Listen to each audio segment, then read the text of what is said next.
Hi Daria, we are live. Welcome to the dance. So nice to have you. Hello, Pauline. Nice to see you. How is your Friday going? Good, good. A lot of work, and it's very hot here in Paris, but it's good. It's sunny. The summer is here, so Yeah, I can relate to that. I'm in France currently as well, so I feel the same summer. yeah, I think we're not very far away from each other, so we can feel the weather. Correct, correct.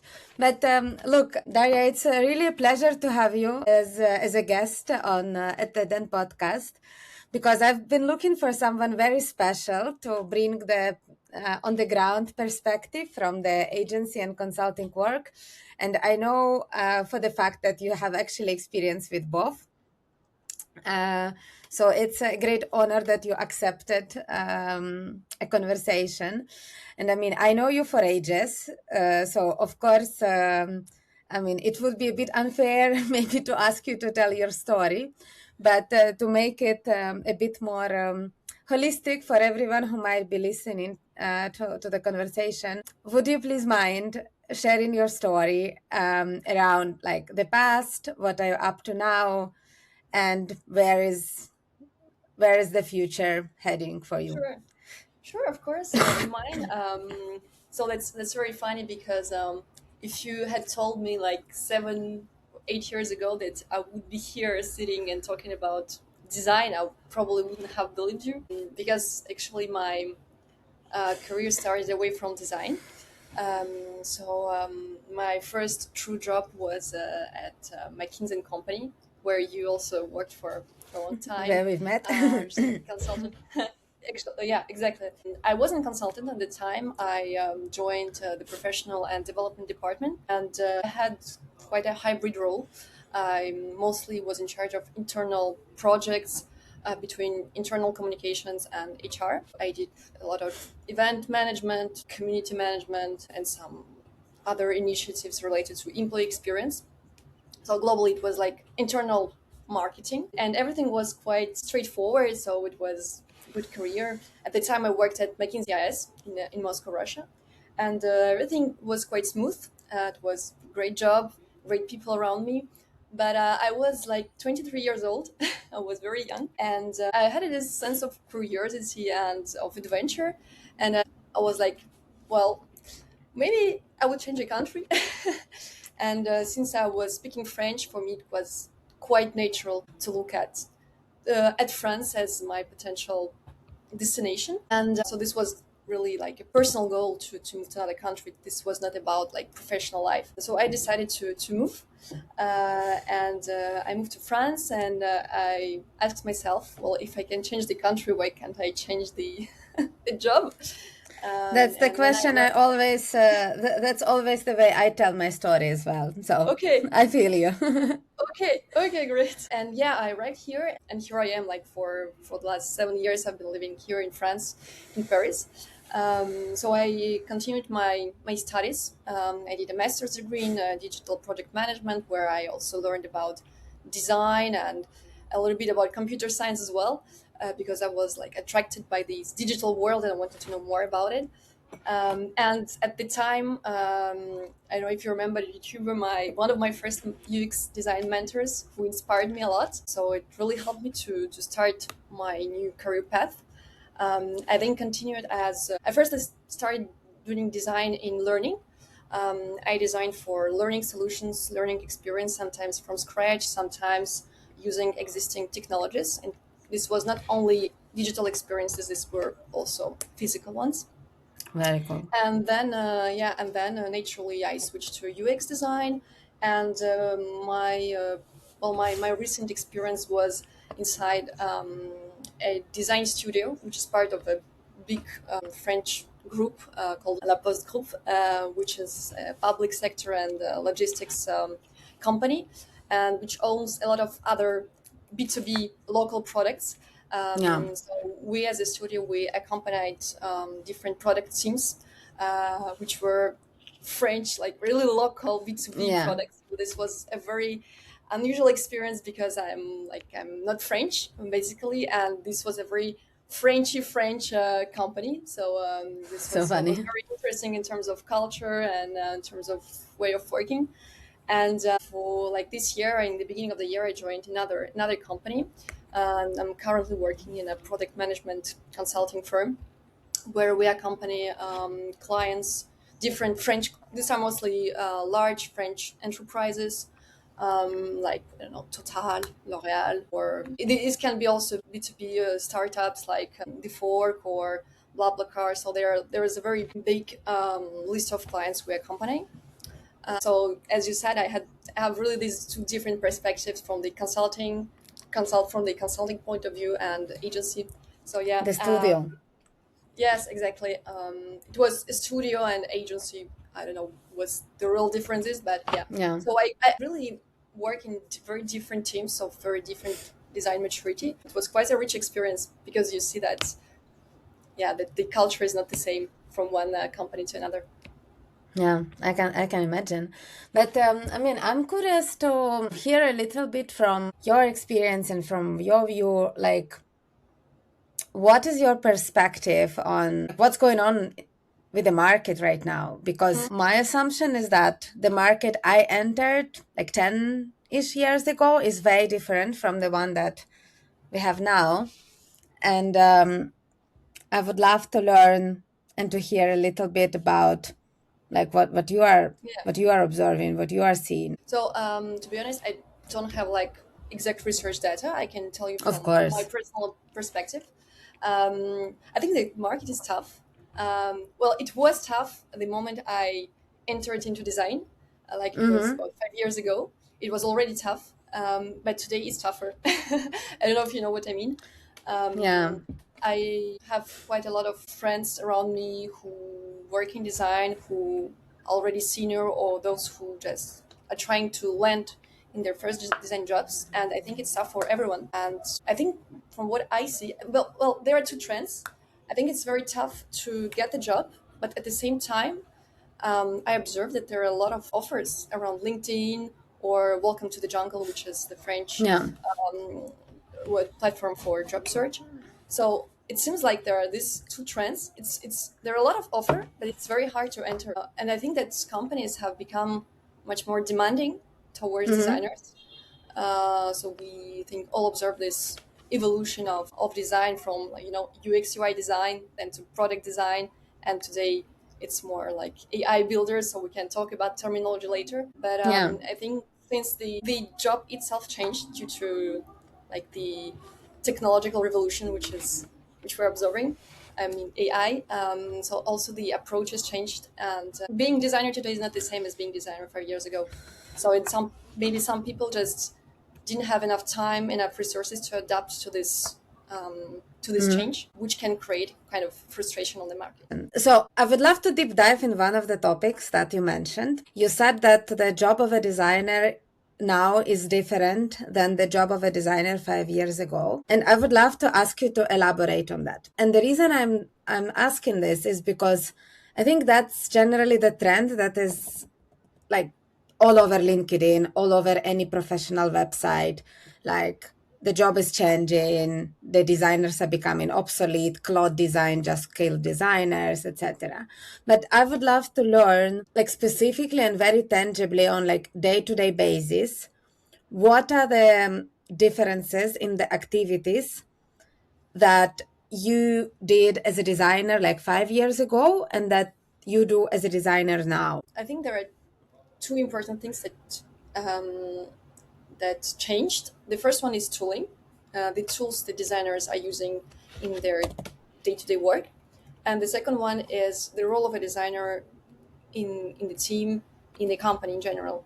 So when it comes to tooling, well, it's quite an obvious trend. We see that we all started with Sketch, with Photoshop. I even worked with PowerPoint slides to make screens. So that was very funny and unusual. And well, today we see cloud design that can create you slides or interfaces in a couple of minutes or even seconds. And so yeah, this trend impacts the way we work because everything goes Of faster. course. And what changes is that, from my perspective, what I see as a designer, I need to spend less time and I need to less people around me to make decisions. I don't know. I remember the time when, working on UX writing, which is a very touchy political topic. You should Yeah. really check every word, every sentence, with a lot of people around you, and it could take sometimes hours just to confirm one text or some, button labels.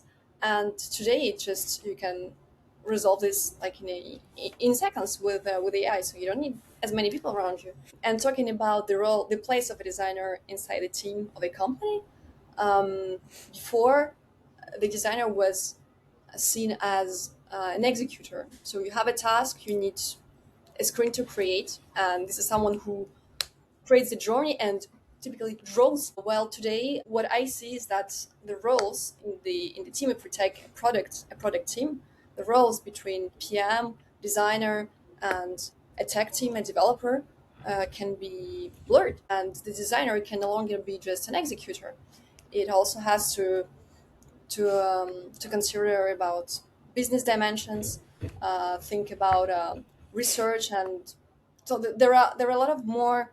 The skill set has grown, and I think that the initial skill set of this craft skill is becoming more and more obsolete. I wouldn't say Mm. that AI is killing craft. This is not what I want to say, but this is a very interesting point as well. We can deep dive later, but I think it makes design more accessible for other profiles who are not designers by background. So being a designer today means more and implies a different skill set. Hmm.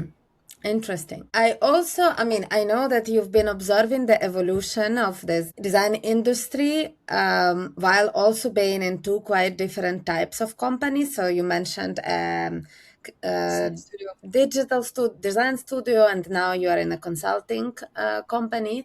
So I would love to kind of also hear a little bit of your, like, from the ground employee perspective around how is the fundamental difference between those two worlds, and how each of them is getting adapted to what is going on with AI. Mm. Okay, to answer the first question, what's the difference? So the main difference is proximity with the client. So when I worked in this design studio inside a Poste Group, I was surrounded by my peers. I worked mainly with designers and with creative people, and we were more in this delivery approach. So we had an internal client who came to us and who had like a task to do, I don't know, create a new page or Mm-hmm. create a new journey, and we accompanied him or her during this project. So it was more like project type of working. There were some product teams as well, but this was mostly project type of working. And this was a lot about delivery. And we were not in the client, like, we didn't know the client context. So he came to us, we Mm-hmm. had Microsoft calls with him, Microsoft team calls, and we didn't observe what his daily routine was. So we were very in his delivery. While in consulting, you are immersed into the client universe. You see the constraints, you see how people work, how people think, and you can better seize what it cannot be done in this context. So I think this is the main difference. It's proximity. And when you work in a design studio, you have this opportunity, like working with other designers, is that you are always learning a lot from them. You have a lot of challenges, you have a lot of brainstorm internal sessions, so you learn permanently about design and about the way of working as a designer. While when you're with a client who knows nothing about design and you are like the only designer in the team, it's a completely different experience. You are one-to-one with the people who you need to vulgarize what design is, and to explain the methodology. So it's a different approach. And talking about AI, I think that I wouldn't say that companies that working in an agency or in a design studio or in a consulting firm is different. So everyone is aware about the place of AI and the place of AI in the ways of work. Everyone is trying to adapt, but I think it's easier when you're in a design studio in a small team of designers. It's easier to Mm-hmm. adopt new ways of working maybe when you're in a consulting, because as a consulting firm, you might have access to the tools, but you're not sure to be able to use all of them when you work with the client. Because I don't know, talking about France, and I think this is maybe very particular about French people and French culture in general. But from what I observe, again, I didn't work in other countries, but I'm witnessing that people are very reluctant towards innovation and towards AI topics. And you might face clients, people who are not very confident and who are not very open to innovation. Yeah. So it implies a different mindset, a different way of working. So I don't know if it answers your question, but yeah, I think the way you adapt and the way you use AI in your work is not the same in working with a client or working in an agency. I mean, I can definitely relate to that. And I mean, I want to reassure you that's not only French. Okay. That I think I did work in a lot of countries, and this is very much international. But there is one another element where I would love to kind of to go. I would love to understand a little bit the difference in terms of how it felt for you as an employee, in terms of like learning and growth and kind of getting new skills or maybe trying new things between those two different worlds. So, what are the things that you did have in agency, but you don't have in the consulting anymore, and vice versa? And what helped you to kind of make your learning and your growth successful in those different paths? I think in my experience, I didn't have that much difference in terms of learning, because Okay. the consulting firm where I'm working now has quite the same rituals among designers. So we have so when I worked in a design studio, I was surrounded by designers. So we had one big tribe, designers tribe, and it was very easy to communicate, to organize like internal challenges and workshops. In a consulting firm, we do have the same rituals. Just what changes Mm-hmm. is that I'm closer to the client, that I'm working in the client environment. You might not always have the time to go there, and it's more like when you're working in a design studio, like you're in this bubble, in this creative bubble, you're inside, and it's quite fluid to share experience. When you work in a consulting firm, and when you work in consulting, I still have this access to learning and to these design rituals where we can share experience and have this peer-to-peer learning. Is just maybe it requires a bit more effort, because when you work with the client, you don't always have this time to to go to these instances. But well, to be honest, I think both give you this opportunity to grow. And from my personal perspective, I don't see a lot of difference in terms of access to learning and to career growth. I think that the career path is more structured in consulting than in design studios and agencies. But Okay. you still evolve, and yeah, you still have this opportunity to grow. I don't have that much difference. Okay. I Yeah. like it. And then maybe a little bit of a different kind of dimension for you when you are like thinking about your past 7 years of experience. What were the elements that made your growth distinctively easier within whatever organization you were part of Mm, at that time? So what are the three things that you could remember saying like, look, that was fundamental for me to be able to get to the point mm, where I am today? yeah. Um, I don't know if these are three elements, You but can the say first one, five. okay. The first one I see, which is very important in design, since it's traditional, historically, it's a craft skill, Yeah. being a designer, is mentorship. So this is very important. Being able to talk to someone senior, who can adapt the way you work and who can give on time feedback, and and yeah, and mentor you. This was especially very, very important in the very beginning. And I think this mentorship should be part of, I mean, any mature product team. Well, mentorship, feedback as well. But feedback, well, it's a very big topic. There are different types of feedbacks, and it must be a real system. But for example, in this consulting environment, feedback is a system, Mm-hmm. which is provided timely. It helps you to structure you and feel that you are evolving, even if Mm-hmm. these are little steps that you can feel that you are progressing. So I think mentorship, feedback, these are two very, very important. And I think the third one I'm thinking right now is recognition. But I'm not sure this is only for designers, but it is for Yeah, any. yeah. I mean, of course. But maybe designers, these are people who are considered to be creative people, and there is this creative process. You have an idea, and you materialize it.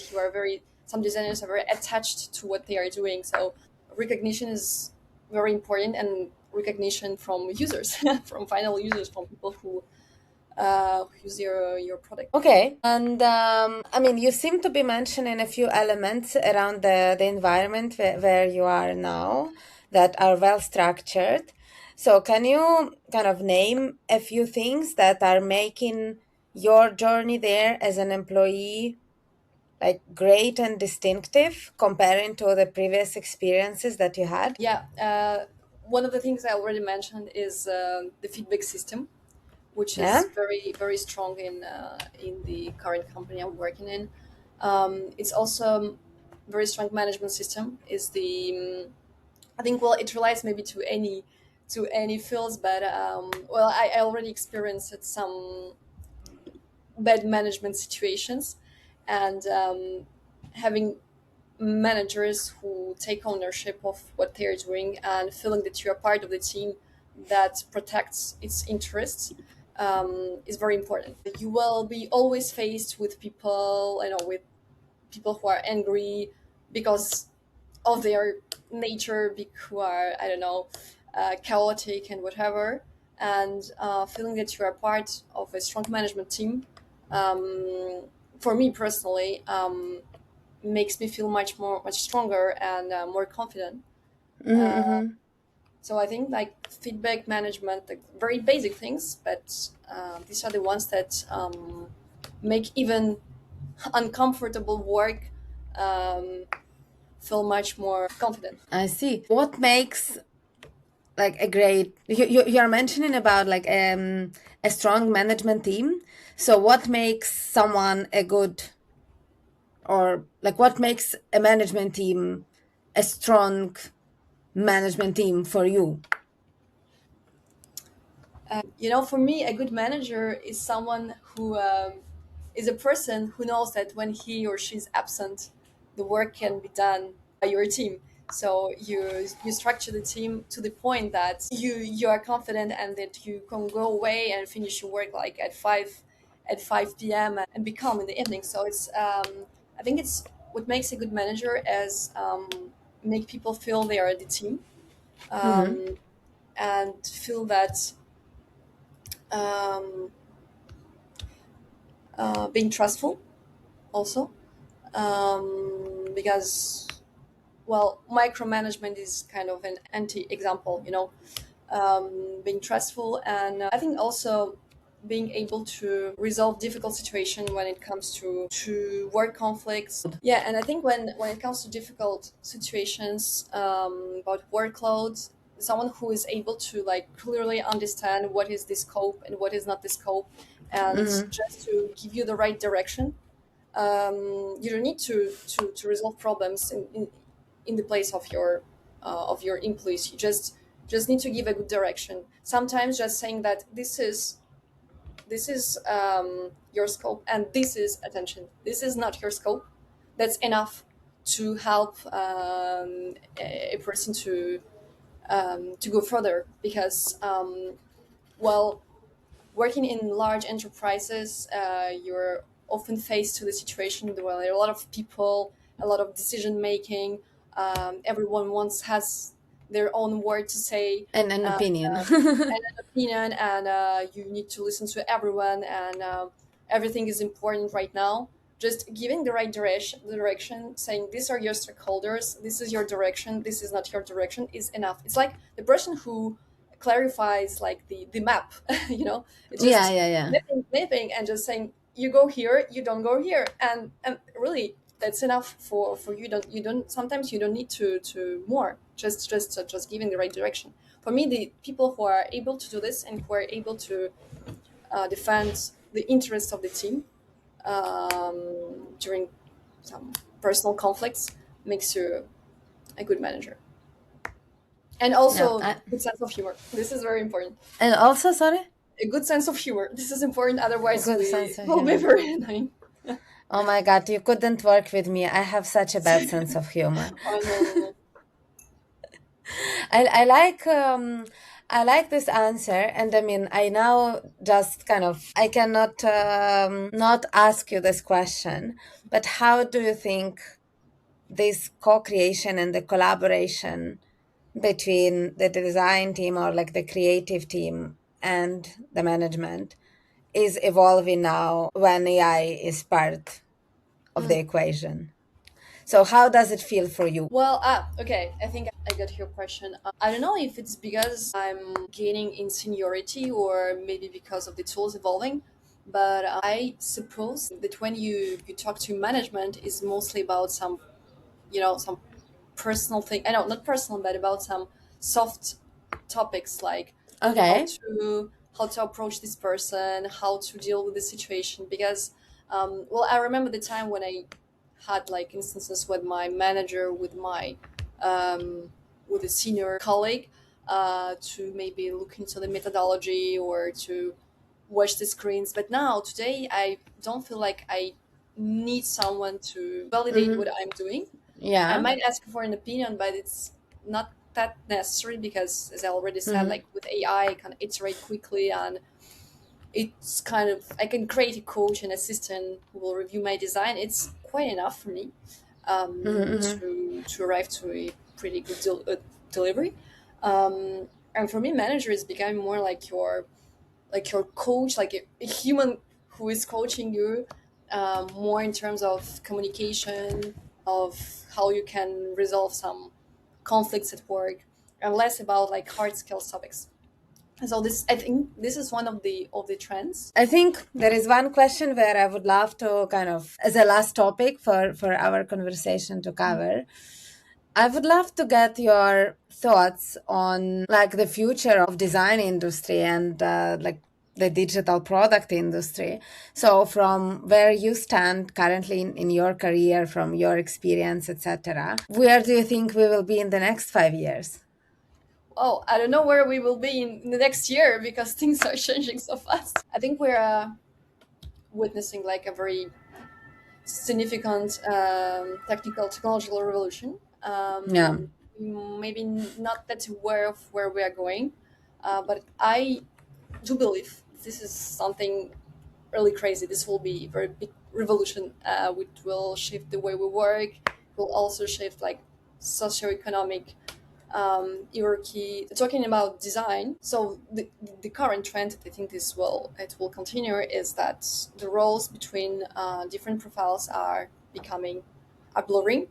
Mm-hmm. uh, we already see a developer who can do design, or a PM who can do design and who can develop, and vice versa. So the roles are blurring, and we I think we will still have our own expertise. So there will be profiles with strong design expertise, with strong PM expertise, with technical expertise.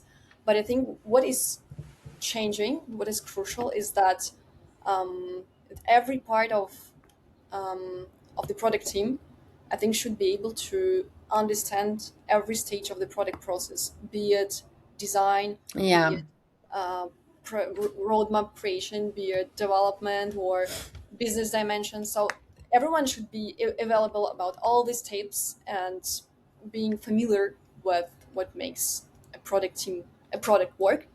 Um, and what we will experience is that I think we will maybe less. I think if we're talking about like 5 years, because 5 years Yeah. I is mean, you can talk about 3 years. yeah, It's okay. 3 4 years. Yeah, because I think 3 or 5 years, we are witnessing already this arrival of AI builders.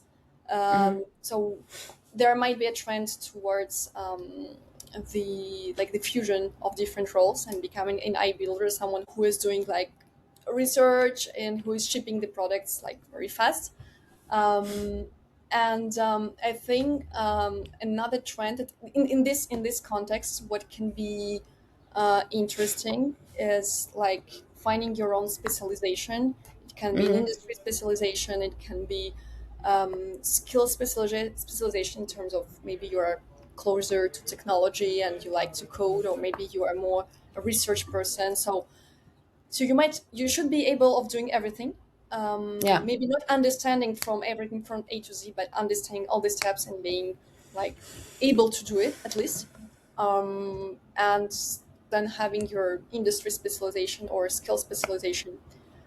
So this is what I'm observing right now, but Yeah. I do believe that things will drastically change in the upcoming 5 years, and we are at the beginning of kind of a human machine revolution, and this will be not the same interactions, not the same ways of working, not the same approaches, and yeah. Yeah, but then I mean, same. You are giving me the tips. I'm not able not to follow up on them. Mm. But what do you think?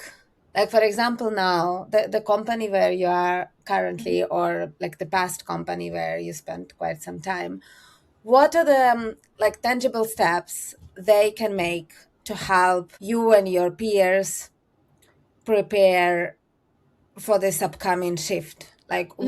what is that what you need to get to this point that you are mentioning, where you are like super comfortable with each part of the process, you have all the right skill set to get there, you have all the right knowledge, etc., etc.? What would be needed from your company to help you get there? I think what's important is investment in learning. Um, Mm-hmm.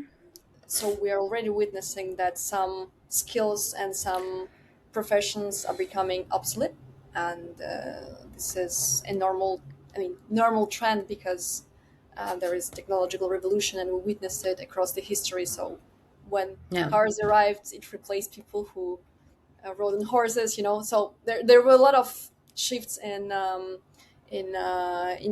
the work at work, and we're experiencing it now. And I think the company, as well as the government of the country, are responsible for providing enough like resources, enough time as well, for people to adapt to these trends. And Mm-hmm. in the context of a company, this is time for learning and being able to balance between work and learning, find the slots dedicated for learning, dedicated for um, for experiencing and testing these new tools. Because well, for me it's quite like obvious that I need to do this learning and to follow the trend, but I see that people who are staying in large enterprises like for years, where they don't have this perspective, they're just stuck in this routine Yeah. work, and they're doing the same things for years, and this is very well, this is a bit terrifying, Dangerous. because yes, Yeah. it's dangerous, because things are evolving very fast, and if you don't adapt, but you you can always adapt by yourself. It's also it should be the team spirit, the company spirit, to be this to pursue this adoption. And people need time, and because we are human, we are not like machines are evolving very fast, but we're still human, and we need this time and this support to adapt to these trends. So this is time and resources, and being able to find this balance between work and learning is very challenging. Yeah, I can relate to that. Mm. Amazing. Any closing thoughts for all of the consulting agency service teams out there? Yeah, maybe I think depending on your company, you might have not the same people working inside. I mean, Usually in agencies and design studios, you might have more Gen Zs and millennials, while in large enterprises and big corporate companies, you will also have to accompany boomers, people who might be less at ease with technology. And so I think what's important is to really to understand who are the people working in your company, what is their mindset, what is the like the what is the vibe, what is the culture, and being able to adapt this progress, this evolution, according to the rhythm of your company. Because I like well, it. innovation is great, but it doesn't always fit the rhythm of innovation doesn't always fit the rhythm of your team, of your company, even if there is um, like how to say a desire to move forward. But being able to understand um, who are the people, what is their psychological type, how they work, is important um, to integrate changes, because very drastic changes can be very harmful for some employees, um, and this can create frustration and fear. So finding the good balance and making things change progressively is important. But in some Yeah. companies, drastic changes are good. I mean, there are very young teams. They are testing and learning every time. So you must really understand who are the people you're working with, what is their mindset, to make good transformational decisions. I love it. Thank you so much. Well, I love this insight. I hope this was interesting, and I don't know if you have any other questions, but it I mean, was I have many other questions, but I mean, we will keep it for the next episode. okay. All So, right. Thank you, Daria. It was very nice talking to you. Bye thank you, bye. Pauline. Bye bye. Bye bye.